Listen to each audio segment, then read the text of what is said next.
and welcome to the Cultivating Calmness Podcast. Have you ever heard of functional mental health or functional medicine? Well, if you haven't, I want to tell you a little bit about that today, what it is, how it kind of works within my practice, and some things that I am doing to work on my health overall. So, I don't know, a little over a month ago or so, I talked on here on this podcast a little bit about some testing that I was having done and waiting on the results, and then, keeping you guys in the loop on, that process and what that looks like. Because I talk to my clients all the time about getting testing done or at least looking into it. And I thought I should probably take my own advice and get some of that done. We all have things that are going on in our lives and in our health. And, it's not something that I share, regularly.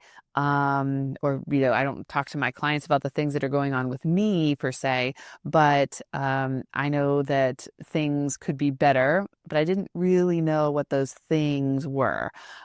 So when I talk about functional health or functional mental health, for me, what that means is talking about you as a whole person, but what's going on inside, where those things are coming from, and what we can do about it, how to get to those answers so that you can get the results that you want.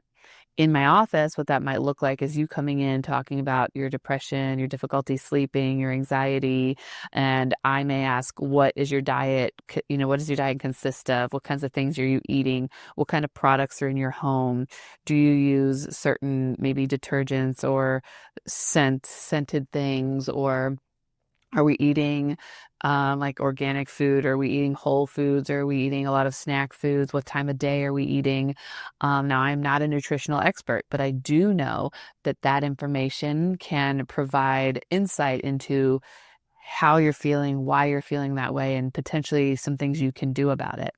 So we may talk about some of those things, but what it may look like is I can give you a little bit of information, but then you're going to need to go see somebody else who has more of that information than even I have. And it may look like, hey, you have this diet, and you have this exercise plan, and, you're not sleeping, but this is what that could mean. It could mean you have like high cortisol. It could mean that you have, certain minerals are deficient, or maybe, you have too much of, certain minerals in your system, and being able to find what that balance is. But again, I can't find that balance for you. I don't know what that is, but I do know what types of labs you could potentially need, and what providers can run those labs, or how to maybe talk to your doctor about what those labs are.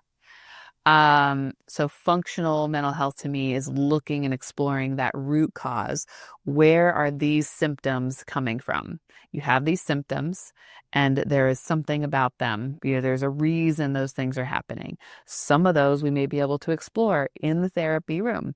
Some of those may need other expertise to help figure that out and assist.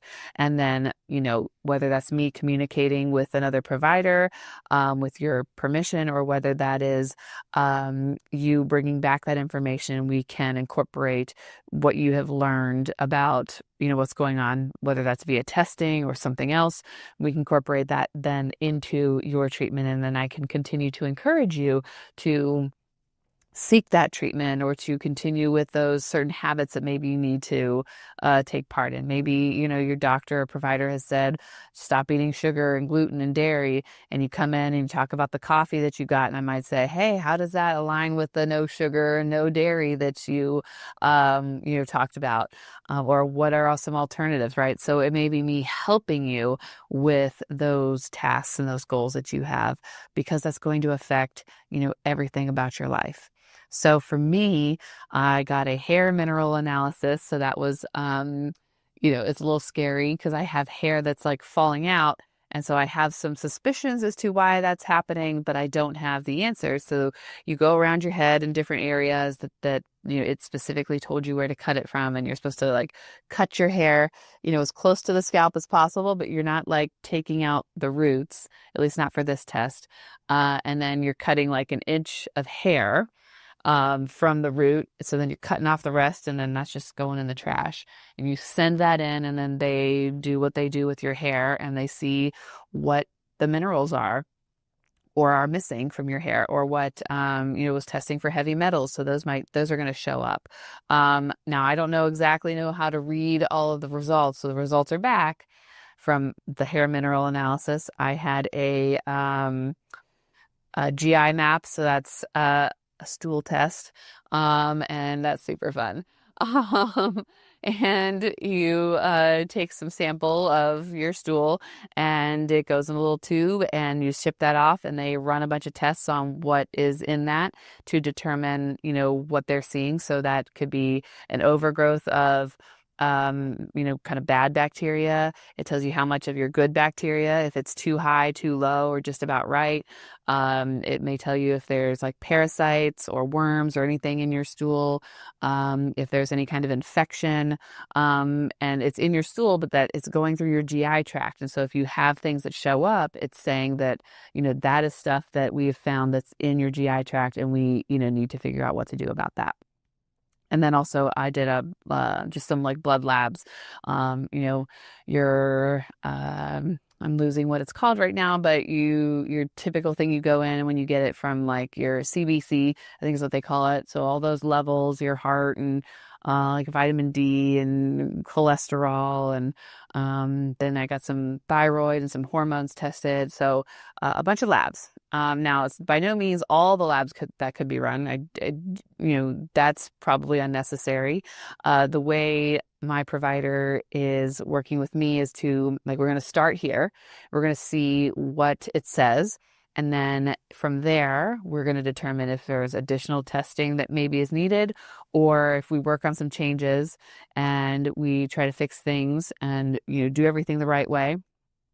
And then see, do we run those same tests again to see if, there's improvement, or do we need additional tests to follow up on maybe something that showed up? So I did the hair. That all of them have come back now. They just came back, the last couple of days. So now I'm waiting on my provider to kind of give me a plan. So I don't have that plan yet. But I just wanted to share that I have that, and I, read through all of the things, and I don't know what everything means. I know when certain things look low, but I also don't quite understand all of the interactions that some things have. So the one that was hardest for me to read was the hair mineral analysis. I wasn't quite sure what I was looking at. So I will be using her expert advice or, expertise to be able to share with me what that means. But from what I can gather, from doing a little bit of research and what I've seen, is I do have some overgrowth in my gut of certain, not parasites, but infection. If you want to really call it that, what's the word? It's well, it'll come to me. Not a virus, bacterial like overgrowth. So there are certain things that you can do, and I suspect I know what some of those things are.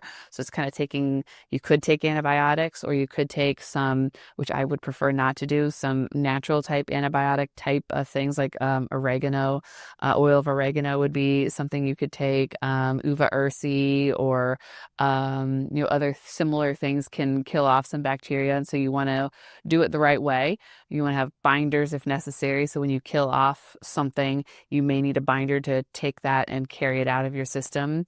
I know that there are certain levels that maybe seem to be off with certain minerals, and that can cause, sleep difficulties or hair loss, or, your body's ability to handle stress. So I know I've got some of that dysbiosis and imbalance. Dysbiosis is in your gut, the imbalance, and some of those things going on.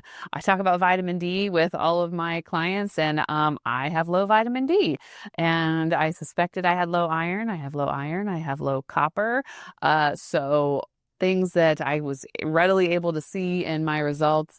So I'm waiting on the plan to know, what's going to be most helpful, because it could just mean you take an iron supplement, but it could also mean like there's a reason that it's not absorbing correctly. And so those other infections that are going on could be because, could be causing some of the nutrients to not be absorbed. So like, I take vitamins, although I can be kind of, do really well and then kind of fizzle out and do really well. And, but what that could lead to is just like what some providers say is having really expensive pee. If you're taking a bunch of vitamins, but they're not being absorbed because you have other stuff going on, you need to fix that problem so that the vitamins you are taking are being absorbed in the best way possible. So that's kind of what it looks like when you're talking with a provider and you're talking with me, is you're wanting somebody that's going to help you figure that out, know what to take when, know how to treat whatever infection you may or may not have, and taking the right products at the right time, eating the right diet that's going to help you so that when you come talk to me, you're feeling better, not because, whether it's, we're processing trauma, or whether it's because you're now getting the right diet. You're now killing off some bad stuff that's in your gut that's been causing these problems. And now like, oh, I feel better, and the depression wasn't just because like I have this chemical imbalance or, that's just who I am. No, it's because your gut was messed up. It's because you didn't have the right nutrients in your system. And so now I am taking control of that, and I am trying to fix some of those things for myself as well. And so I wanted to bring you along for that journey, explain a little bit about what I do with my clients, and, show that I'm doing the work too. And I'm hoping to see some of those improvements myself. So thank you for joining me, hearing me out. If this sounds interesting to you, I would love to work with you and find providers that can help you in the way that you would like to be helped. And I am currently accepting new clients, would love to work with you, and glad that you joined me today. We'll see you again next week.